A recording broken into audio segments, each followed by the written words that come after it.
Welcome, I'm your host Malcolm Gallagher. From our BizVision studios in the UK, you're watching the Conscious Matters channel on the BBTV network. Now, something tells me we're going to have a lively and classy interview today. You see, my guest calls himself a gentleman by choice. Hey, I thought that was reserved just for us Englishmen, but my guest says he's a Renaissance man. Now, to me, that's someone who has interests in many different endeavours. He's very philanthropic and community-minded, and above all, can't be put in a box. Now, if that's not a clearly painted image of a conscious leader, then what is? So let's get this show buzz going by saying hello to William S. Matthews. Hello, Will. Hello, Malcolm. How are you? Excellent. And you, but apart from the fact you'll be nice and warm in Houston, and it's cold here in the northeast of England, but let's warm the audience up, should we? Well, I've been looking forward to meeting you for a number of reasons. One is that you look and sound a happy chap, and we all need some liveliness at this time, don't we? And second, your commitment to your Renaissance man persona, I love it. You're standing out and hopefully achieving because of that. Now, in this talk show audience, I'll be chatting to Will in three parts. The first part we'll talk about his philanthropic work and why consciousness is important. In part two, I want to discuss with him our theme for the first quarter of 2021 here at BBTV, and that word is awaken. I think businesses need to awaken from the slumber that the pandemic has caused and start to be conscious businesses with conscious leaders embracing planet, people, and profit goals. And in part three, I want to chat with Will about the future, having clear vision and purpose, and being prepared to stand out to achieve. Now, Will, before we get into our three-part chat, can you please briefly introduce yourself to my viewers and listeners? Who is William S. Matthews, the Renaissance man, and what are you about? Oh, and tell us about your two books. Over to you. Yes, thank you, Malcolm. First and foremost, thank you so much for having me on your platform. It's a pleasure to be here today and to spend some time with you here all the way from Texas. So my mantra, my brand is the Renaissance man, boy by birth, man by age, gentleman by choice. That's kind of how I decide to live my life and walk through that by standing in my truth. The Renaissance man really comes from, I have different interests and so many different things. And so when people say, well, what is it that you do or who are you? I just say, well, I'm a modern day Renaissance man. Everything from community-based initiatives, from event planning. I've written 3 books, real estate, fundraising. It's just a plethora of things. And so I've been blessed, I would say, to have a lot of different skill set. And so I think to put all of that in one is just a Renaissance man. I think the best way to describe that is you can't put me in a box. I don't fit into a box. You can't put me into a box. So I think that that's the best analogy. And it's really important for people to know their brand and who they are and kind of have that elevator pitch, that speak. My first, as I mentioned, I've written a few books. My first book that I wrote was on event planning. On everything I need to know about life, I learned from an event planner. And it was a passion of mine that I decided to self-publish this book. And I released it around about 6-7 years ago. And then my second book was on financial literacy, because that's a big passion of mine. I love going into high schools and in college campuses, talking to youth about money management and credit and making wise decisions with their money. And then my most recent book, which comes out next week, which I'm really, really excited about, is Everything I Need to Know About Corporate America. And it's about my experience as a Black man in corporate America. So throughout this book, I'm giving tips and suggestions and sharing stories of helping people. It's really the book that I wish someone would have handed me when I accepted my first job in corporate America. So I hope it touches and reaches so many people. But in kind of a nutshell, that's me. That's who I am. Definitely by living through the gentleman choice. That's kind of who I strive to be on a daily basis. Excellent, yeah. Well, classy dresser as well, you know. But I think that book is so how did you time it so well? It's brilliantly, when you consider what's happening with the inauguration of Completement and Black Lives Matters and all that sort of thing. It's going to be an exciting time ahead, and you have timed that book so beautifully. Yeah. Well, let's kick off our chat in part one about your philanthropic work, which well qualifies you for being a great promoter of conscious matters. Why is such work important to you, and how did you arrive at it? Well, I guess a little bit of background of how I would arrive at it. Both my parents are very community-minded and philanthropic. So growing up, I always saw them taking leadership positions in various nonprofits and different community organizations, and they would bring me along to these different community protest or community organizations, affairs, or things that they would do. And so they would put it together. And it spearheaded with me in high school a little bit, but definitely in college, just being community minded, giving back to the community. I kind of love the saying, and I live by it, is too much whom is giving, much is required. So I believe that each one should pull someone up. So just being involved in so many different organizations, everything from the AIDS epidemic, everything from youth. As I mentioned, I really love working with at-risk youth, financial literacy, even being involved with a few young professional organizations, helping the emerging leaders kind of get their feet wet by a mentor-mentee relationship. So just being involved in that way is really empowering to me. I really like going to a fancy dinner where it might be $1,000 a plate dinner, but I can also roll up my sleeves and do a community beautification project, or work with seniors, or do something for Habitat for Humanity and build a home to a deserving mother or father. I just think it helps keep you very grounded, and also it gives you a sense of accomplishment. I think I've been successful in a lot of ways, but what is success without pulling someone up and helping someone else along the way? So that's why it's very important to me to remain very philanthropic and community minded. Well, let me just quickly throw a curveball at you there. What are you most proud about all that philanthropic work? That's a good question. I think for me, it would be going to a college campus and speaking to like a room full of business students, or even talking to a group of MBA students that are working towards their master's in business administration. And the one gentleman came up to me last year after one of my speaking presentations, and he says, I was actually thinking about dropping out of school. And listening to you talk, seeing how you carried yourself and sharing your story of that it is possible, you made me want to stay in school. And this is exactly where I needed to be tonight. And I was actually thinking about skipping class tonight and going to admissions office and unenrolling in school. But by listening to you tonight through your hour presentation, talking to our class, I know I'm supposed to be in school. So I want to thank you for that. Malcolm, that was to me a compliment and a half, because I was just simply being me and just sharing my story with the students. But by someone coming up to me, listening to me, they decide to stay in college. That is just music to my ears. So there have been a little nuggets like that throughout my career and through my personal and professional life, but that's the one that really sticks out the most to me. So it's just, you never know who you're inspiring. You never know who's listening, who's paying attention. So it reminds me to keep doing what you're doing, because people are watching and you are making a difference. Yeah. I think what you're doing at the moment, around the world, communities are suffering, aren't they? And everybody needs a bit of a cuddle. I know we can't do it, social distancing, but you can cuddle in different ways, can't you? You can. Yeah, excellent.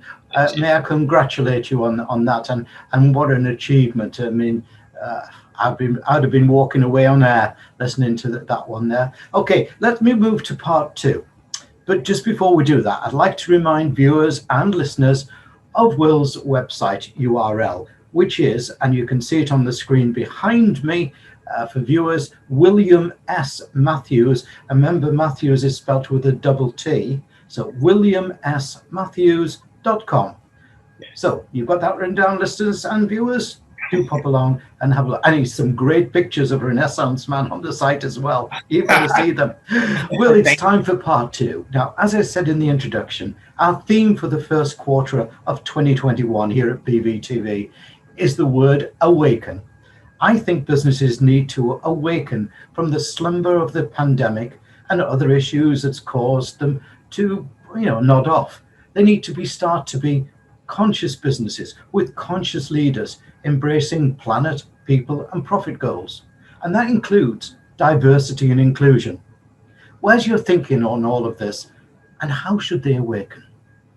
Ooh, great question and a very sensitive subject. And it's great timing to kind of have this discussion. And I really talk a lot about this in my upcoming book. I think diversity is needed. And it saddens me that in the 21st century, here in 2021, we're still having these discussions. One of the things that I noticed with my experience in corporate America, I was the only Black man in the room. I was the youngest person in the room. And I was also, as some people would say, wearing the tightest suit, the tightest European cut suit. But it's sad that, still in this day and age, we're still fighting for diversity, primarily for Black and brown individuals to have their voice to be heard. I think a lot of companies with the whole Black Lives Matter movement that really was on the forefront of everybody's mind this past summer, companies decided, okay, we need a diversity council. We need a diversity chair and committee, which is great. And I think that that's something that should have been done 10 to 20 years ago.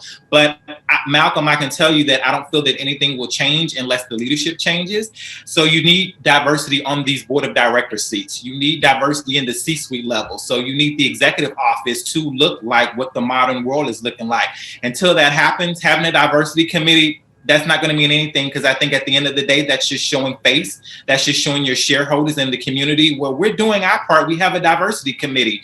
You really, change starts at the top. And until it starts at the top, where there is executive and board of directors showing some form of diversity, we will continue to have this conversation. And it's really heartbreaking that still here in 2021, we're still having these conversations. But I think, Will, that a lot of CEOs want to do it, but they're sort of bound by traditional white male boards that, they're a slumber. They need to waken up, don't they? And they don't understand the value that a good, diverse board, a good, diverse senior management can bring. Isn't that true? It's very true. And it's kind of going to saying that, change is uncomfortable for people. They don't want change. And then also they want to do business with people that they feel comfortable with. And it's the saying that everyone's in bed together. Well, I picked you to represent my board or to serve in my executive committee because I play golf with you, or our child goes to the same private school. And I think the diversity is such a beautiful thing because it's giving you different ideas and different perspectives. And we all don't have to agree on everything, but wouldn't you want a boardroom or your organization to be diverse as possible so all those different ideas can kind of come to fruition? It's throwing ideas on the wall and seeing what sticks versus just being in your same bubble, being surrounded by the same like-minded people as you. To me, that isn't growth. And I think you would want your company or your organization to grow. So diversity is so important on so many different levels. And we could literally spend this entire time just talking about inclusion, diversity, and change, because it is a very hot topic. It's around the world, but definitely here in America, and something that is very passionate about with me, which really catapulted me wanting to write the book about everything I needed to know about corporate America. Yeah, just remind us of the title of that book, which is out, you say, in the next week or so? Yeah, January 27th, Everything I Need to Know About Corporate America. So it's my experience dealing with life in corporate America. And I also have a few contributing writers sharing their story and giving tips and suggestions.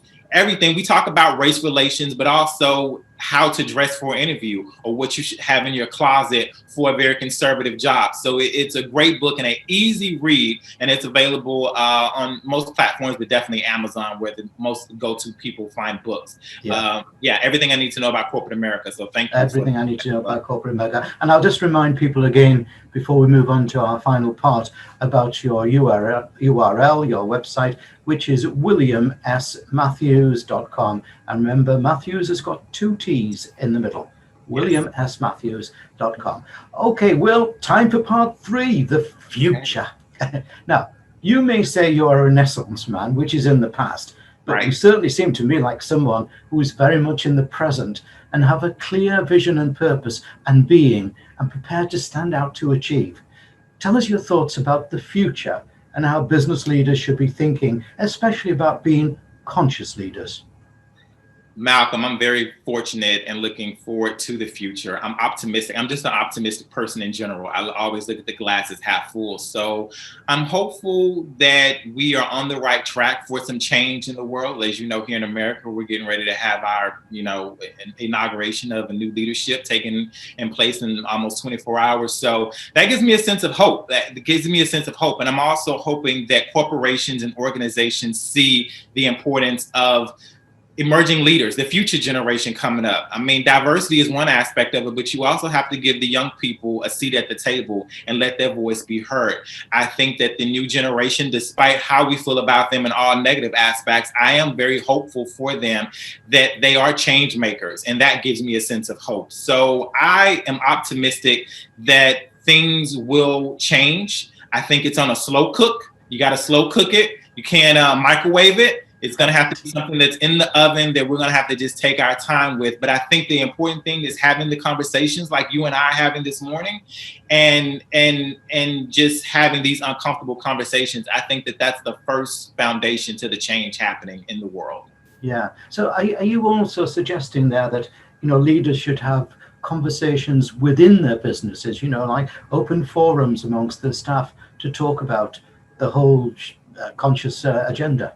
Yeah, absolutely. And everything that's going on in the world. I think that business leaders should have a safe place for their staff and their team so that they can feel comfortable to having these conversations, as well as having a health and wellness room, or maybe even a therapist. There's a lot going on in the world with the pandemic, race relations, the economy. And I mean, this is worldwide. I think it will be smart for companies to have a health and wellness center or a room if you can afford. And we all know that the large corporations can, but just a safe place that people can go and talk to, or whether it's in a group form or one-on-one. No different than how when you're in school, you have a guidance counselor that you can go and talk to.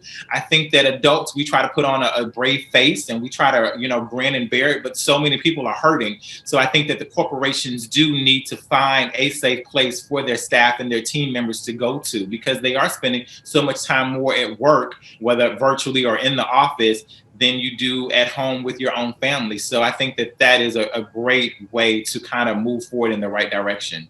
Yeah. And it's been an awful thing, and still is an awful thing, this coronavirus. But I have a feeling it's changed things very quickly.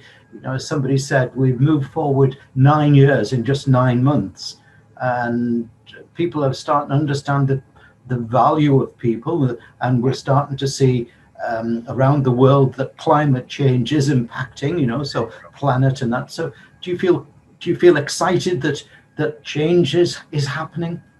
I do. And I think the pandemic, if anything, it taught us that human interaction is something that we took for granted. We took hugs for granted, being around people. We live in a technology world where you can just easily get access to everyone through a phone or the computer, the same way that you and I are doing right now. But I think that we've learned that human touch or that human experience is something that us as humans, we need that. And this past 9 months to 12 months has really taught us that. I'm hoping that we come out of this a stronger and better people, and that we're a little bit more compassionate to so many people more around us. And maybe this will make people be a little bit more community minded and a little bit more compassionate, to really put down the fast paced world and just be present and be in the moment with loved ones, families, friends, and people just really need a hug. I miss hugging people. And I think that that's something that I have really, really missed. And it's also, if I could say really quickly, that you've had so much time on your hands that if the projects that you didn't get done over the past 9 months, if you didn't get them done within the past year with this lockdown, time wasn't your problem, discipline was. And so that's really teaching people a lot of things as well, that they don't really have the discipline that they thought they did. Ladies and gentlemen, sadly, I must leave Houston in Texas now and find my way back to England. I said at the start of this show that this would be a buzz interview, and wow, has Will delivered for us. I've been talking to Renaissance man William S. Matthews. Will, thanks for a truly great interview. Thank you for having me, Malcolm. It was a pleasure.